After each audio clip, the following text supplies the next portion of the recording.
Hi hello friends, welcome back my channel. ಇವತ್ತು ನಾನು ನಿಮಗೆಲ್ಲ ನಮ್ಮ ಬಿಳಿ ಕೂದಲು ಸಮಸ್ಯೆ ಬಗ್ಗೆ ಹೇಳ್ಕೊಡ್ತಾ ಇದ್ದೇನೆ. ಅದು ಕೂಡ ನಮ್ಮ ಮನೆಯಲ್ಲೇ ಸಿಗುವಂಥ ಈ ಒಂದು ಗಿಡದಿಂದ ಕೂಡ ನಾವು ಯಾವ ರೀತಿ ನಮ್ಮ ಬಿಳಿ ಕೂದಲು ಕಪ್ಪಾಗಿ ಮಾಡ್ಕೊಳ್ಬಹುದು, ಅದು ಕೂಡ ತುಂಬಾ ಈಸಿಯಾಗಿ ಹಾಗೂ ಯಾವುದೇ ಒಂದು ಕೆಮಿಕಲ್ನ ಯೂಸ್ ಮಾಡ್ಕೊಳ್ಳದೆ ಎಲ್ಲರೂ ಮನೆಯಲ್ಲಿ ಈ ಒಂದು ಗಿಡ ಈಸಿಯಾಗಿ ಸಿಗುವಂಥದ್ದು ಹಾಗೂ ಯಾವುದೇ ಒಂದು ಸೀಸನ್ನಲ್ಲಿ ಕೂಡ ಈ ಒಂದು ಗಿಡದ ಎಲೆ ಹಾಗೂ ಹೂಗಳು ಕೂಡ ತುಂಬಾ ಈಸಿಯಾಗಿ ಸಿಗುವಂಥದ್ದು.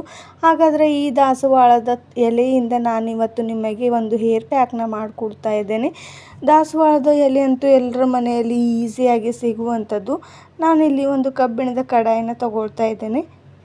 ಕಬ್ಬಿಣದ ಕಡಾಯಿ ನೋಡ್ಬೋದು ಎಷ್ಟು ಬೇಗ ಜಂಗ್ ಕಟ್ಟುತ್ತೆ ಅಂತ.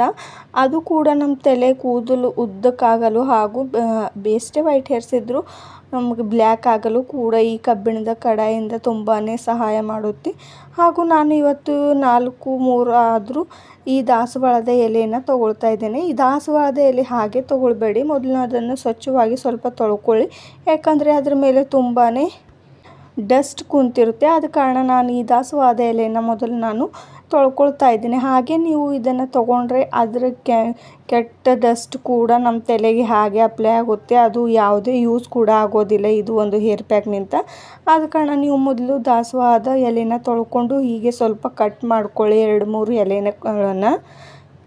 ದಾಸವಾಳದ ಎಲೆ ಕಟ್ ಮಾಡ್ಕೊಂಡಿದ ನಂತರ ನಾನು ಮೊದಲನೇ ಗ್ಯಾಸ್ನ ಆನ್ ಮಾಡ್ಕೊಂಡಿದ್ದೆ. ಅದು ಕೂಡ ಲೋ ಫ್ಲೇಮಲ್ಲಿ ಇಟ್ಕೊಂಡು ಈ ಕಡೆಯನ್ನು ಕಾಯ್ದ ಮೇಲೆ ನಾನು ಈ ದಾಸವಾಳದ ಎಲೆಗಳು ಕೂಡ ಅದರೊಳಗೆ ಹಾಕ್ಕೊಳ್ತಾ ಇದ್ದೇನೆ. ನೋಡ್ಬೋದು ದಾಸವಾಳದ ಎಲೆ ಕೂಡ ಇನ್ನೂ ಹಸಿಯಾಗಿದೆ ಅಂತ.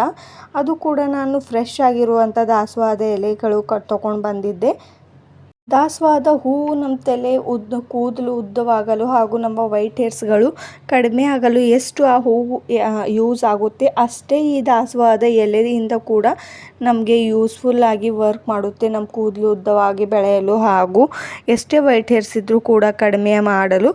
ಹಾಗೂ ನಾನಿವತ್ತು ಇಲ್ಲಿ ನಿತ್ಯ ಪುಷ್ಪದ ಹೂವು ಕೂಡ ಯೂಸ್ ಮಾಡ್ಕೋತಾ ಇದ್ದೀನಿ. ನಿತ್ಯ ಪುಷ್ಪದ ಹೂವು ಅಂತೂ ಎಲ್ಲರ ಮನೆಯಲ್ಲಿ ನೋಡಲು ಸಿಗುತ್ತೆ. ಹಾಗೂ ಈ ಹೂವು ಯಾವುದೇ ಒಂದು ಸೀಸನ್ನಲ್ಲಿದ್ದರೂ ಕೂಡ ಯಾವಾಗಲೂ ಈ ಹೂವು ದಿನಾಲೂ ಬಿಡುತ್ತಾ ಇರುತ್ತೆ. ಆದ ಕಾರಣದಿಂದಲೇ ಇದಕ್ಕೆ ನಿತ್ಯ ಪುಷ್ಪದ ಹೂವು ಅಂತ ಕರಿತೇವೆ ನಾವು.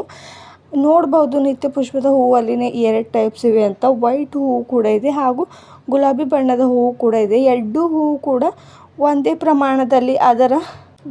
ಪ್ರಮಾಣದಲ್ಲಿ ಕೂದಲು ಬೆಳೆಯೋದಕ್ಕೆ ಈ 2 ಡಿಫ್ರೆಂಟ್ಸ್ ಹೂಗಳು ಕೂಡ ಕೆಲಸ ಮಾಡುತ್ತೆ. ನೋಡ್ಬೋದು ಇವೆರಡನ್ನು ಚೆನ್ನಾಗಿ ನಾವು ಹುರಿದುಕೊಳ್ಬೇಕು ಅಂತ. ಹಾಗೂ ನಾನಿಲ್ಲಿ ಈ 2 ಹೂವು ಎಲೆ ಹಾಗೂ ಈ ಹೂವು ಚೆನ್ನಾಗಿ ಸ್ವಲ್ಪ ಹೊತ್ತು ಹುರಿದುಕೊಂಡ ನಂತರ 1 ಮಿನಿಟ್ಸ್ ಆದರೂ ಇವೆರಡು ಕೂಡ ಚೆನ್ನಾಗಿ ಹುರಿದುಕೊಳ್ಳಿ. ಆಮೇಲೆ ನಾನು ಇದರೊಳಗೆ ಏನು ಆ್ಯಡ್ ಮಾಡಬೇಕು ಅಂತ ಹೇಳ್ಕೊಡ್ತೇನೆ ನಿಮಗೆ. ಈ ನಿತ್ಯ ಪುಷ್ಪದ ಹೂವಿಂದ ಕೂಡಲು ನಮ್ಮ ಕೂದಲು ಉದ್ದವಾಗಿ ಬೆಳೆಯಲು ಹಾಗೂ ಎಷ್ಟೇ ನಮ್ಮ ತಲೆಯಲ್ಲಿ ಡ್ಯಾಂಡ್ರಫ್ ಇದ್ದರೂ ಕೂಡ ಕಡಿಮೆ ಮಾಡುತ್ತೆ.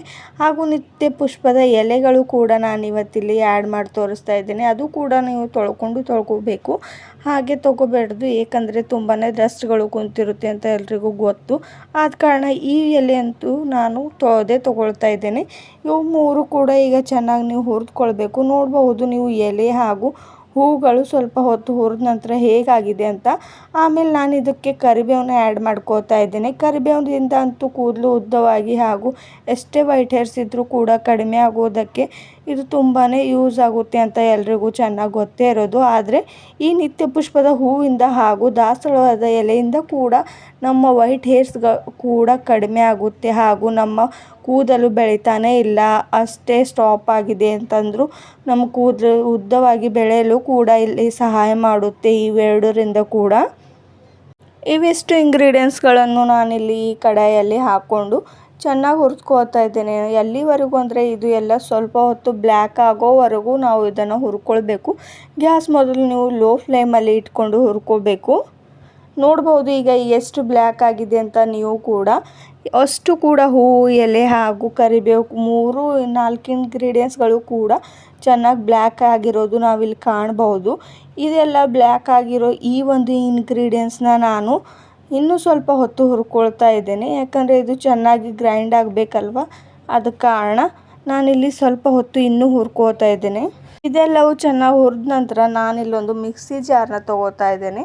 ಇದೆಲ್ಲ ಒಂದು ಪ್ಲೇಟಿಗೆ ತಕ್ಕೊಂಡು ಆಮೇಲೆ ನಾನು ಇಲ್ಲಿ ಮಿಕ್ಸಿ ಜಾರ್ ಒಳಗೆ ಇದನ್ನು ಹಾಕ್ಕೊಳ್ತಾ ಇದ್ದೇನೆ. ನೋಡ್ಬೋದು ಎಷ್ಟು ಬ್ಲ್ಯಾಕ್ ಆಗಿ ಕಾಣಿಸ್ತಾ ಇದೆ ಅಂತ ನೀವು ಕೂಡ.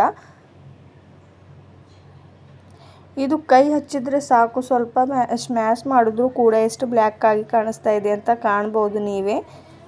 ನೋಡಿ ನನ್ನ ಕೈ ಬೆರಳುಗಳು ಕೂಡ ಕಪ್ಪಗಾಗ್ತಾ ಇರೋದು.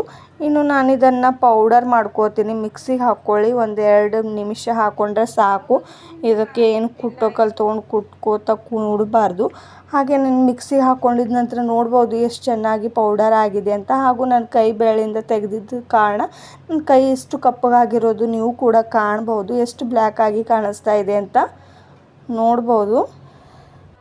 ಈ ಒಂದು ಪೌಡರ್ನಲ್ಲಿ ನಾನು ಇಲ್ಲಿ ಇನ್ನೊಂದು ಇಂಗ್ರೀಡಿಯೆಂಟ್ಸ್ನ ಆ್ಯಡ್ ಮಾಡ್ಕೋತಾ ಇದ್ದೀನಿ. ಕೋಕೋನಟ್ ಆಯಿಲ್ನ ನಾನಿಲ್ಲಿ ಯೂಸ್ ಮಾಡ್ಕೋತಾ ಇದ್ದೀನಿ. ನೀವು ಕೂಡ ಕೋಕೋನಟ್ ಆಯಿಲ್ನೇ ಆ್ಯಡ್ ಮಾಡ್ಕೊಳ್ಳಿ.